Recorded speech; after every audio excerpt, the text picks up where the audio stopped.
నాగర్ కర్నూలు జిల్లా పట్టండి వెల్లండి మండల కేంద్రంలో ఉద్రిక్తత నెలకొంది. అచ్చంపేట మాజీ ఎమ్మెల్యే గువ్వల బాలరాజును పోలీసులు అడ్డుకున్నారు. గువ్వల బాలరాజు దంపతులు అచ్చంపేటకు వెళ్తుండగా పోలీసులు అడ్డుకుని అదుపులోకి తీసుకున్నారు.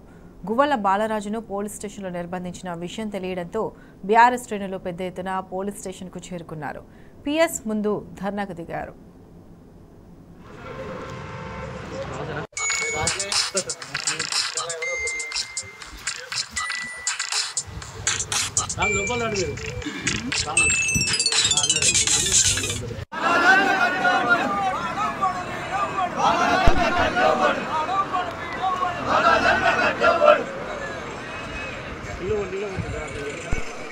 హైదరాబాద్ నుంచి అచ్చంపేటకు బయలుదేరుతున్న మాజీ శాసనసభ్యులు అన్న గువ్వల బాలరాజు గారు అచ్చంపేట పోతున్న తరుణంలో ఈరోజు ఇక్కడ పోలీసు వారు ఛాయ 2 నిమిషాలు మాట్లాడదాం ఛాయ తాగని ఉద్దేశంతో లోపలి తీసుకుపోయి అక్కడ వాళ్ళు బాలరాజును మిగతా మన బీఆర్ఎస్ పార్టీ కార్యకర్తలు ఇక్కడ అరెస్ట్ చేయడం జరిగింది.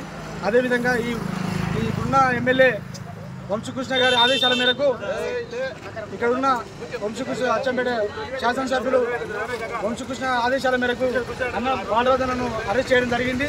మేము ఈ బీఆర్ఎస్ పార్టీ కార్యకర్తల తరఫున గట్టిగా చెప్పడం ఏంటంటే 5 నిమిషాలు మీకు టైం ఇస్తున్నాం.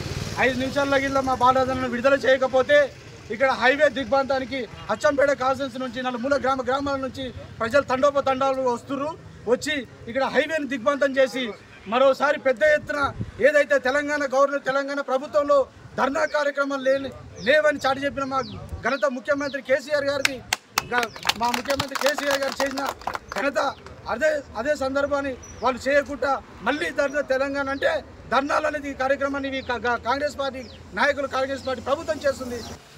గెలిచిన పార్టీ ప్రభుత్వంలోకి వచ్చిన తర్వాత ప్రజలకు ఇచ్చినటువంటి హామీలను నెరవేర్చే విషయంలో దృష్టి కేంద్రీకరించాలి తప్ప వ్యక్తిగతమైనటువంటి జీవితానికి భంగం వాటిల్లే విధంగా ప్రజాస్వామ్యాన్ని కూనీ చేసే విధంగా ప్రజానాయకులమైన మమ్మల్ని నిర్బంధించి పాలన కొనసాగించాలనే ప్రయత్నం వాళ్ళు ఏదైతే చేస్తూ ఉన్నారో దీన్ని మేము పూర్తిగా ఖండిస్తూ ఉన్నాం.